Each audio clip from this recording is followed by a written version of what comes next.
killer. Oh no!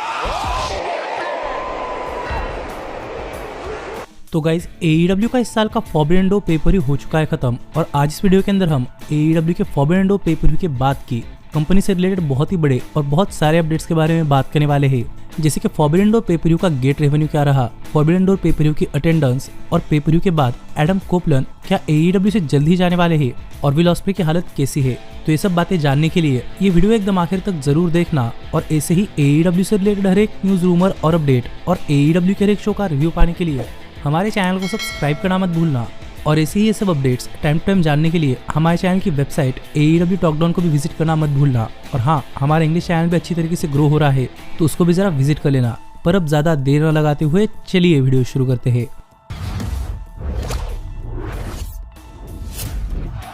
तो guys जरा शुरुआती करते हैं फॉरबिडन डोर पेपर के अटेंडेंस रिकॉर्ड से, क्योंकि आपको तो पता ही होगा कि AEW ने ये forbidden door paper United kingdom के अंदर एक काफी बड़े अरीना यानी कि O2 अरीना के अंदर किया था, जहां पर O2 अरीना की कैपेसिटी लगभग 20,000 सीट्स है। और AEW ने अपने इस पेपर के लिए जितनी भी सीटिंग्स ऑफिशियली रिवील किए थे सभी सोल्ड आउट थे, यानी कि गाइस AEW का फॉरबिडन डोर पेपर पूरी तरीके से सोल्ड आउट था। और हमें टोनी खान भी यहाँ पर प्री शो के दौरान अनाउंस करते हुए दिखाई दिए कि फॉरबिडन डोर पेपर पर सभी फैंस ने मिलकर O2 अरीना के अंदर रेसलिंग अटेंडेंस रिकॉर्ड सेट कर दिया है। और हमें आगे टोनी शिवानी भी रिवील करते हुए दिखाई दिए कि फॉरबिडन डोर पेपर पर लगभग 18,992 फैंस आए थे और ये पेपर पूरी तरीके से सोल्ड आउट था, जो देखा जाए तो AEW के लिए काफी अच्छी बात है, क्योंकि इसके साथ ही AEW ने फॉरबिडन डोर पेपर के लिए 2.8 मिलियन का गेट रेवेन्यू किया है, जो देखा जाए तो गाइस AEW के टॉप 3 हाईएस्ट अटेंडेड रिकॉर्ड में से एक है। यानी कि AEW ने इतने सारे पैसे सिर्फ शो के टिकट्स बेचकर कमाए हैं, जो मुझे लगता है कि कंपनी के लिए काफी अच्छी बात है। और आप मुझे कमेंट कर बताइए कि इस पर आपका क्या कहना है। पर फिलहाल के लिए हम आगे बढ़ते हैं और बात करते हैं फॉरबिडन डोर पेपर के बाद अब AEW का नेक्स्ट पेपर कौन सा होने वाला है, क्योंकि आपको तो पता ही होगा कि AEW ने हाल ही में अपने 2025 का पेपर शेड्यूल रिवील किया था। और अब देखा जाए तो फॉरबिडन डोर पेपर के बाद AEW का नेक्स्ट पेपर ऑल आउट 2025 होने वाला है, जहां पर ये पेपर टोरंटो ओंटारियो कनाडा से होने वाला है और वो भी सितंबर 20 को। और मैंने आपको इस पेपर के बारे में ये भी बताया था कि WWE AEW को काउंटर करने के लिए यहाँ पर ऑल आउट पेपर के साथ काउंटर प्रोग्रामिंग करने वाली है। और WWE ने भी यहाँ पर सितंबर 20 को रेसल पलूजा नाम से एक पेपर एडवर्टाइज किया है, जहाँ पर मोस्ट लाइकली हमें जॉन सीना और ब्रॉक लेसनर का मैच देखने को मिल सकता है। तो देखने के लिए मजा आएगा कि जब नेक्स्ट टाइम AEW और WWE दोबारा से हेड टू हेड जाते हैं तो हमें यहाँ पर कितना जबरदस्त एक्शन देखने को मिलता है। पर फिलहाल के लिए हम आगे बढ़ते हैं और जरा बात करते हैं उस गेस्ट अपीयरेंस की जो कि हमें फॉरबिडन डोर पेपर पर देखने को मिली। और गाइस आपको तो पता ही होगा कि फॉरबिडन डोर पेपर पर हमें कई सारे रिटर्न्स भी देखने को मिले थे, जैसे कि जेमी हेटर और वार्डलो।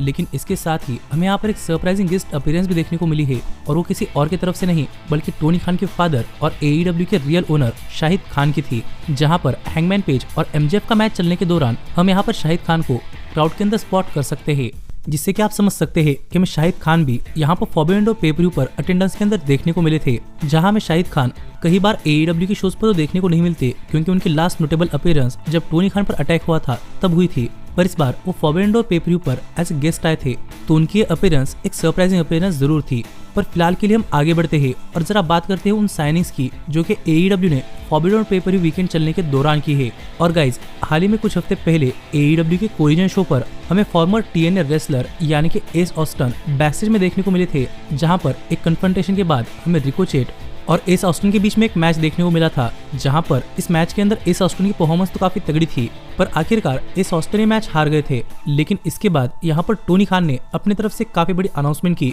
कि गाइस अब S Austin finally all elite हो चुके हैं, यानी कि एस ऑस्टिन ने AEW कंपनी के साथ एक ऑफिशियल कॉन्ट्रैक्ट साइन कर लिया है। तो देखने के लिए मजा आएगा कि आगे चलते हुए AEW के अंदर एस ऑस्टिन का करियर कैसा होता है। पर इसके साथ ही हमें फॉरबिडन डोर वीकेंड के दौरान एक और फॉर्मर WWE सुपरस्टार AEW पर एक अपीयरेंस करते हुए दिखाई दिया। और गाइज ये कोई और नहीं बल्कि आयला डॉन है, जिन्होंने फॉरबिडन डोर पेपर के गोहोम एडिशन कोलिजन शो पर एक अपीयरेंस दी और मेगन बेन के खिलाफ एक काफी शानदार मैच दिया, जहां पर उनकी परफॉर्मेंस तो अच्छी रही लेकिन आखिरकार वो ये मैच हार गई, जो देखा जाए तो फॉर्मर WWE सुपरस्टार की तरफ से एक काफी नोटवर्दी अपीयरेंस थी। लेकिन यहाँ पर अब तक आयला डॉन को लेकर कोई अनाउंसमेंट सामने नहीं आई कि उन्होंने AEW कंपनी ज्वाइन भी किया नहीं, लेकिन WWE के बाद उन्होंने AEW के अंदर जरूर अपीयर किया है। तो मैं प्रोबेबली काफी जल्द ही आयला डॉन भी ऑल एलीट होती हुई दिखाई दे सकती है, जिस पर आपका क्या कहना है ये आप मुझे कमेंट कर बताइए। पर फिलहाल के लिए हम आगे बढ़ते हैं और जरा बात करते हैं फॉरबिडन डोर पेपर के बाद हाल ही में जो इंजरी अपडेट सामने आए हैं उसकी। और गाइज अगर आपने फॉरबिडन डोर पे-पर-व्यू के रिव्यू वीडियोस के दौरान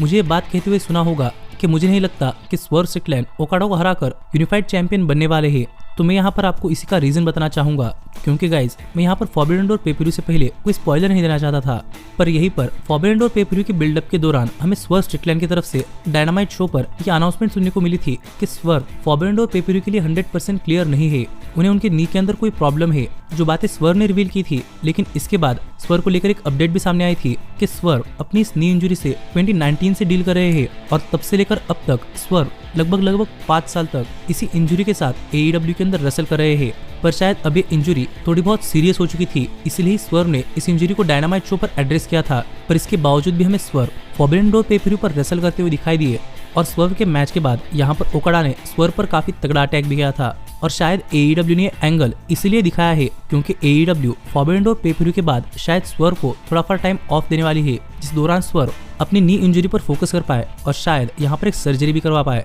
जिसका मतलब तो ये है कि मैं शायद फॉरबिडन डोर पे-पर-व्यू के बाद स्वर्व AEW पर नहीं देखने को मिलने वाले। पर जरा देखा जाए तो स्वर्व की इंजरी 2019 से है, यानी कि जब से वो AEW के अंदर आए हैं तब से उस इंजरी के साथ काम कर रहे हैं और अपनी इस रन के दौरान स्वर्व ने जो मैचेस दिए हैं वो सभी मैचेस इंजर्ड होने के बावजूद है। इसीलिए गाइज स्वर्व के लिए मेरे मन में रिस्पेक्ट और भी ज्यादा बढ़ चुकी है, जिस पर आपका क्या कहना है आप मुझे कमेंट कर बताइए। पर इसके साथ ही हम एडम कोपलैंड के भी बारे में बात कर लेते हैं, क्योंकि स्वर्व के साथ साथ एडम कोपलैंड ने भी कुछ ऐसी चीजें कही है जो देखकर लग रहा है कि शायद एडम कोपलैंड काफी देर तक AEW के साथ नहीं रहने वाले। क्योंकि आपको तो पता ही होगा कि हमें एडम कोपलैंड फॉरबिडन डोर पे-पर-व्यू पर रसल करते हुए दिखाई दिए थे, लेकिन इस पे-पर-व्यू के बिल्डअप के दौरान अपनी इस परफॉर्मेंस को हाइप करते हुए एडम कोपलैंड ने एक चीज कही थी कि शायद एडम कोपलैंड आखिरी बार यूके ऑडियंस के सामने रसल करने वाले हैं और इसीलिए एडम कोपलैंड अपने इस मैच के अंदर अपनी काफी तगड़ी परफॉर्मेंस देने वाले हैं। जहां पर एडम कोपलैंड को लेकर ये अपडेट सामने आ रही है कि एडम कोपलैंड ने ये बातें ऐसे ही नहीं कही थी और एडम कोपलैंड के साथ कोई इंजरी का कंसर्न भी नहीं है। शायद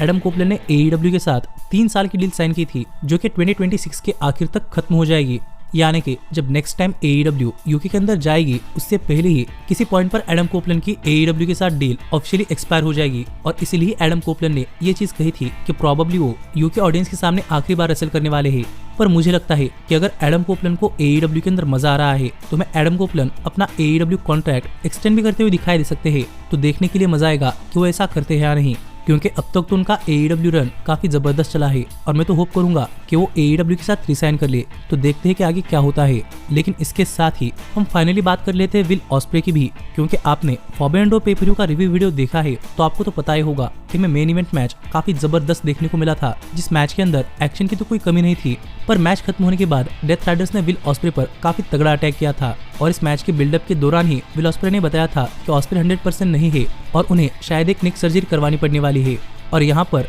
इस वजह से ऑस्प्रे AEW से टाइम ऑफ लेने वाले थे और इसीलिए यहाँ पर ऑस्प्रे के टाइम ऑफ लेने से पहले AEW ने फॉरबिडन डोर पे-पर-व्यू पर ये एंगल दिखाया था, जिससे कि डेथ राइडर्स पर हिट भी आए। और इसके बाद AEW ने अपनी तरफ से कुछ एक्सक्लूसिव फुटेज शेयर किया है, जहां पर हम देख पा रहे हैं कि ऑस्प्रे को फॉरबिडन डोर पे-पर-व्यू के बाद यहाँ पर स्ट्रेचर के ऊपर ले जाया गया था और यहीं पर ऑस्प्रे को लेकर अपडेट सामने आ रही है कि इसके बाद ऑस्प्रे AEW के शोज पर नहीं दिखने वाले और अपनी नेक्स्ट सर्जरी कराने के लिए जाने वाले हैं। पर इस अटैक के बाद ऑस्प्रे ने अपने लेटेस्ट इंटरव्यू के अंदर एक और सरप्राइजिंग चीज रिवील की कि फॉरबिडन डोर पे-पर-व्यू के बाद यहाँ पर WWE ने ऑस्प्रे को कांटेक्ट किया था और वो ऐसे कोई चीज के लिए नहीं कि ऑस्प्रे AEW छोड़कर WWE के अंदर जाए, बल्कि WWE ने ऑस्प्रे को उनके इंजरी पर उन्हें बेस्ट विशेष देने के लिए कांटेक्ट किया था। जो बातें ऑस्प्रे ने रिवील कर बताई, जो चीज तो मुझे सरप्राइजिंग लगी कि WWE AEW रेसलर्स के बारे में केयर कर रही है। पर इस पर आपका क्या कहना है आप मुझे कमेंट कर बताइए। पर ऐसे ही हम AEW के कई सारे अपडेट्स के बारे में बात करने वाले हैं, तो हमारे चैनल को सब्सक्राइब करना मत भूलना। पर अब मैं मिलता हूँ आपसे अगली वीडियो के अंदर, पर तब तक stay healthy, stay happy and keep watching AEW talk down. Hey, did you like that video? Click the screen for more. And where do you think you're going? Check out our official merchandise page and to support the entire cast. And thanks so much for being the elite. The elite, the elite. What, Nick, you're not going to sing it all with me this time?